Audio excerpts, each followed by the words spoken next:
Salam sejahtera tuan-tuan dan puan-puan, saudara-saudari sekalian, apa kabar semua?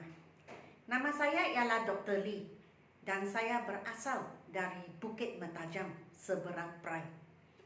Jadi saya sebenarnya dari pihak utara Semenanjung Malaysia. Dan saya juga kirim salam kepada subscriber, penonton-penonton yang kini masih di kampung saya, Bukit Mentajam. Saya kirim salam. Ada juga kerap saya menerima message daripada subscriber atau penonton. Saya dari Bukit Mentajam juga. Jadi saya kirim salam. Dan memang kepada yang tinggal di Sabah juga, sebab lama juga saya berada di Sabah, di Kota Kinabalu, di Sandakan, dan kini saya di Kluang Johor. Okey, saya telah datang ke Kluang Johor ini dan sekarang saya telah mendirikan satu pusat tuition di sini juga. Okey, baiklah, sebelum saya bermula, izinkan saya untuk memberitahu kalian tentang perkembangan terbaru yang di atas sekali. Seperti kita sedia maklum, kalian sedia maklum, buku yang kedua saya itu yang berbentuk dwibahasa. Itu pun kerana ramai di antara subscriber yang telah meminta saya untuk keluarkan dan terbitkan buku dalam dwibahasa. So buku itu memang sudah mula dijual sejak 13 hari bulan Februari. Dan jikalau kamu ingin membeli buku dwibahasa tahap 2, book 2, bolehlah WhatsApp kepada saya 019 7878 299. Dan untuk kamu yang ingin membeli buku yang pertama level 1, masih ada stok juga jikalau kamu ingin membeli serentak book 1 and book 2. Okey, dan ini adalah kursus yang saya akan membuka nanti. Saya rasa akan dibuka selepas Hari Raya Aidilfitri. Okey, tetapi sekarang dibuka untuk pendaftaran. Ada 2 kelas yang ingin saya buka. Yang pertama, penulisan, pemahaman dan kosakata, kita panggil vocabulary, ditambah dengan translation dan pronunciation sebutan. Itu setiap hari Isnin malam pukul 8.15 hingga 9.15 malam. Dan lagi satu kelas speaking. Tetapi itu speaking kita belajar dari bahasa Melayu, maksudnya kita terjemah.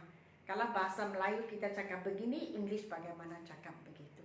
Okey, so ini setiap malam Selasa pukul 8.30 hingga 9.30 malam. Okey, kalau ingin bolehlah WhatsApp kepada saya 019 7878 299. Okey, dan buku yang dwibahasa ini, setiap muka surat dan setiap soalan saya akan bincangkan. Saya akan muat naik video-video di dalam YouTube channel saya. Tetapi oleh kerana saya baru bermula menjual buku ini, maka saya akan tunggu sehingga mungkin sebulan 2 baru saya mula memuat naik. Jadi bagi kalian yang telah membeli buku saya yang level 2 dwibahasa, kamu buatlah latihan dulu, ada penerangan dalam bahasa Melayu. Jadi saya rasa agak senang untuk kamu membuat soalan-soalan dan ada jawapan dibekalkan di belakang. Jadi kamu boleh sendiri semak sementara menunggu saya memuat naik video-video saya. Baik, sesi ini saya akan Jadi ini sementara menunggu buku, sementara menunggu penjualan saya. Saya menjual lebih mungkin sebulan 2. So untuk mengisi masa menunggu level 2, saya dimuat naik dalam YouTube channel saya, biar saya mengajar kamu sedikit tentang English. So this is called intensive program, program intensif, dan sesi ini sudah sampai ke lesson 3. So lesson 3 ini kita masih kekal contoh. I like to play badminton, he likes to play badminton, they like to play badminton. Saya tak tahu lah ini saya tulis apa sebelum ini, saya sudah terlupa. Jadi tidak apa. Kita tahu IUVD kata kerja, the verb. Do itu verb juga. Jangan ada S jadi do. He, she, it, the verb mesti ada S jadi does. Oke, does itu verb juga. Dan contohnya, I like to play badminton. Yang like ini ada perkataan do yang tersembunyi di dalam like. Apabila kita menafikan, maka do itu akan keluar, I do not like. Atau pendek kata, I don't like, cara pendek. Tetapi yang do ini selain dari muncul apabila kita menafikan ayat, yang do dan does ini akan muncul juga apabila kita menyoal, apabila kita menukar ayat itu kepada soalan. So contoh di sini, yang do ini akan muncul perkataan pertama. Jadi do ini boleh di tengah-tengah ayat, dia juga boleh digunakan di awalan ayat. Kalau dia keluar sebagai awalan ayat, maka ia adalah soalan, dalam bentuk soalan. So I menjadi you, I menjadi you. So do pindah ke depan. Do you like to play badminton? Tanda soal. So yang do itu begitu penting. Waktu kita menafikan, do not, does not.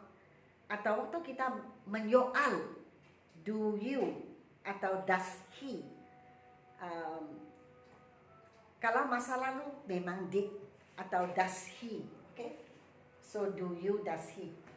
He likes to play badminton. Jadi ada does di dalam likes, tersembunyi di dalam. Waktu kita menafikan, he does not like. Yang does itu akan timbul. Dan waktu kita menyoal, kita bertanya, kita menyoal, maka yang do itu akan muncul. Does itu muncul juga. Jadi di sini, does he like to play badminton?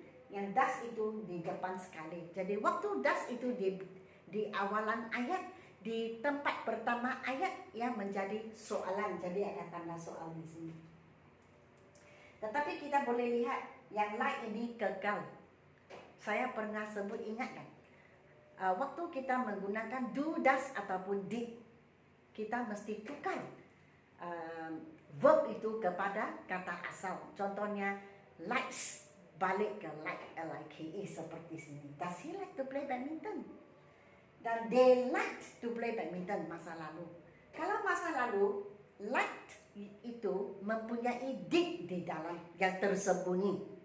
Waktu kita tukar ke negatif, ia menjadi did not like. Yang did itu akan muncul. Oke, dia akan keluar. Did not like. Waktu kita bertanya soalan, did itu digunakan. Jadi dia pindah ke depan sekali. Did they like to play badminton? Seperti saya pernah sebut, do, does, did. Kita tidak peduli sama ada ia digunakan sebagai ayat nafi. Does not, do not, did not, ataupun soalan. Does, do, did. Belakang kata kerja yang mengikutinya mesti digunakan dalam bentuk kata asal. Maksudnya perkataan itu belakang tidak ada S, belakang tidak ada ed, belakang tidak ada ing. So did they like to play badminton? Asal kita gunakan did, does, dan do di awalan ayat, yang terus tukar menjadi soalan. Jadi jangan lupa tanda soal. Oke, so beginilah untuk kali ini, sesi kali ini, bagaimana kita menggunakan do, does, dan did. Dan saya pikir ini agak susah. Sebab saya pernah dengar orang cakap, did they came? Did they forgot? Sebenarnya, did they come? Did they forget? Sebab do, does, did kita mesti guna kata asal, tetapi kerap ada orang yang membuat kesalahan, sama ada dalam bentuk pertuturan atau dalam bentuk penulisan. Jadi sebab saya sudah mengajar, saya berharap kamu tidak salah, okey?